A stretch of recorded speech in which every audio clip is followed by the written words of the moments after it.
For months now, Alabama Senate candidate Roy Moore has gotten a lot of attention due to molestation allegations geared toward him or against him.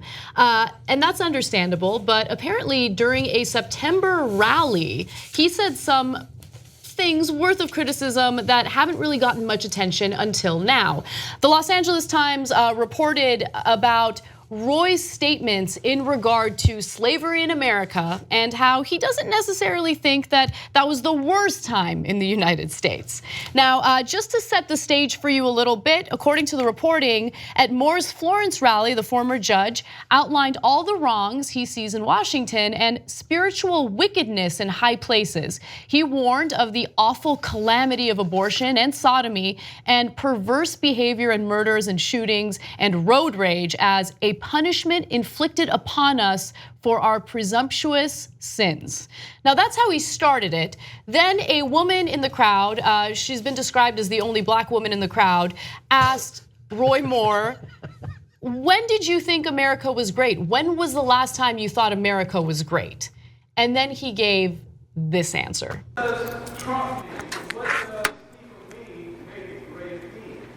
think we've been striving for that greatness all the way through.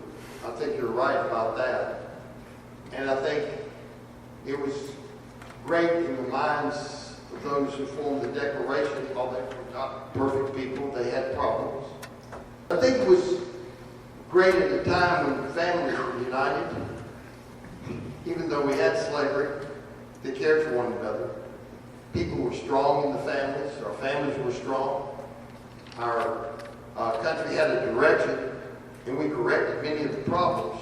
Today I see our families divided. Greatness I see was in our culture, not in all our policies. There were problems. We had slavery. We've overcome slavery.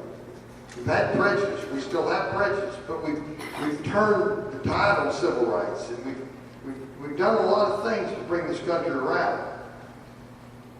And I think we can still make it better. So his argument is, yeah, I mean, there might have been some racial issues with the whole slavery thing, but at least families were strong, as if he was living in that time period and knew the dynamics of families and how strong they were.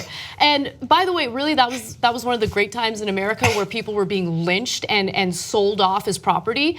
By the way, what does he think about our president, who has been married a couple times and has children from several women? Like, are those the strong kinds of families that you are in favor of? Like, it's funny how they're unwilling to ever self-reflect, because if you genuinely believe in strong families, then you wouldn't be so supportive of Trump and his lifestyle.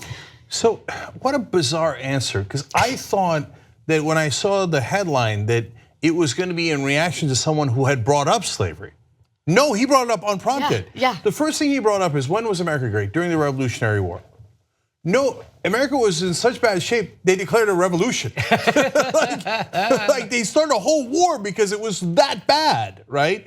So that doesn't make any sense. But then you move to the worst answer, slavery. Okay, think about his perspective. Families were in great shape. Of course, as Anna points out, how would he know? Second of all, I assume he means from the white perspective, because I want to go to some graphics here and show you what historians said about those times. 32A, 32B, and 34 here, okay?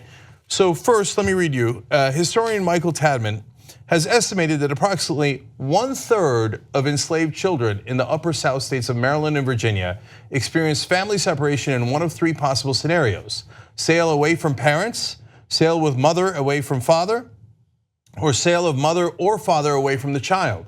The fear of separation haunted adults who knew how likely it was to happen. Young children, innocently unaware of the possibilities, learned quickly of the pain that such separations could cause. What a great time in America. Families were strong. The country had a direction. I'm pretty sure that African American families were not in as good a shape as Roy Moore pretends to remember them, because he never even considered them. He only considered the white families. I mean, if you considered black families for 1 second during slavery, would you have made that comment? Like, you would have been like, oh wait, oh yeah, I shouldn't wait. I think even Roy Moore would be like, oh, I shouldn't say that, because but he doesn't care. He never thought about it from that perspective. No, but you know what he's doing. You know, the fact that he immediately went to slavery was not an accident. I think it was a strategy. Think about it. We're in Alabama, right? He is speaking to Alabamans that he is hoping will vote for him. And what is something that they've been really fired up with recently?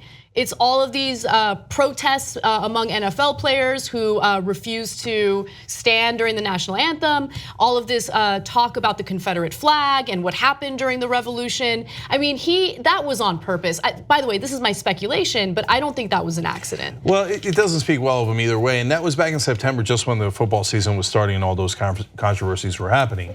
So I'm going to read you one last thing because I think it's important, and I want you to get a sense of what happened at the time. Because I hear conservatives asking about black culture, as they call it.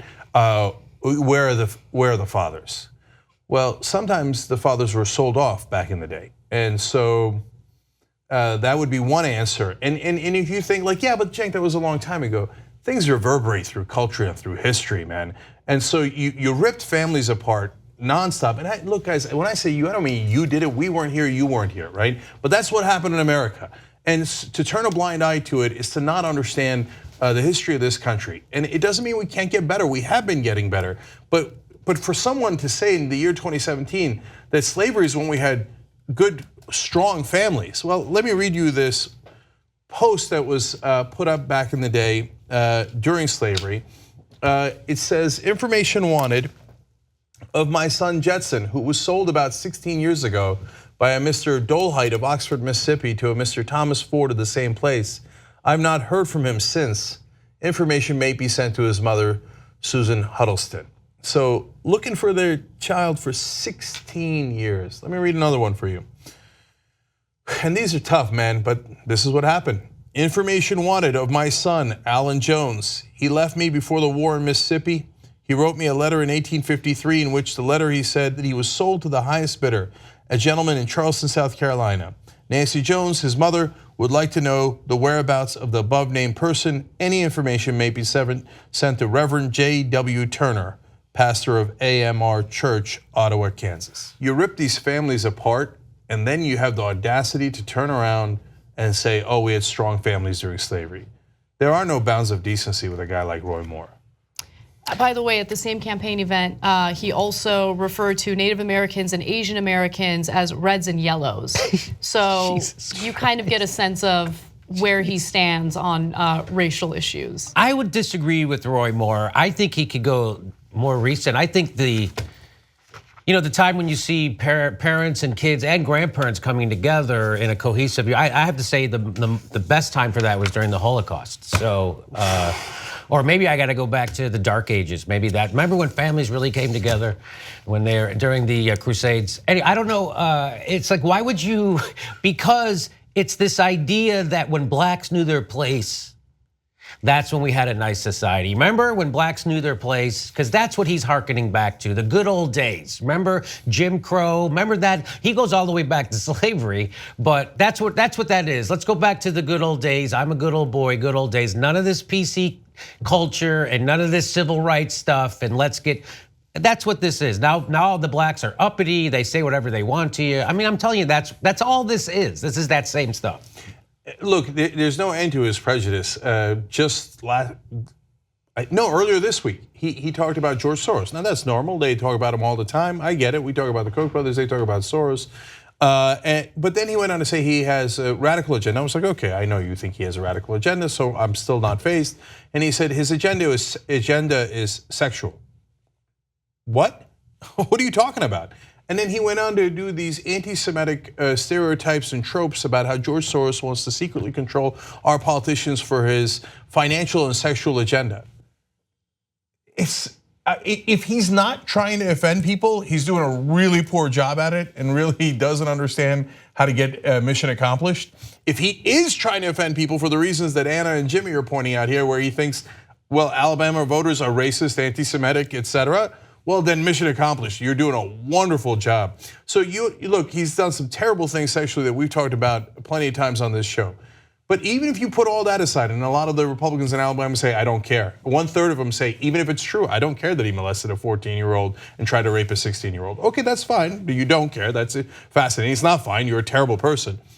On top of that, I guess I'm not surprised that they say that I also don't care that he's deeply racist and all the other issues that we brought up here. Well, what's interesting is what I see with Roy Moore is very similar, like a similar trend that we noticed with Trump, where he acts terribly, okay, behaves terribly, and you think, oh, this is it, it's the end for him. And then it seems like it only helps him, which is amazing. Now you have the RNC, doing a full-throated endorsement of Roy Moore, and that's unbelievable to me. At first they're like, oh no, we reject this is terrible, we condemn it. But then they're like, oh yeah, you know what? Better than electing a Democrat. So let's go ahead and support him. And by the way, one thing that amazes me is the fact that Republicans in Congress right now are saying, we need Roy Moore to ensure that we can pass our tax plan. Okay, but the tax plan is insanely unpopular. It's polling around 30% right now with the American electorate. So you're willing to elect a child molester to pass your incredibly unpopular tax plan just to appease your donors. That's the America that we're living in right now. It's amazing. You just watched the video by the Young Turks, home of the revolution. If you'd like to get a lot more than that, get the full show by becoming a member. tytnetwork.com/join.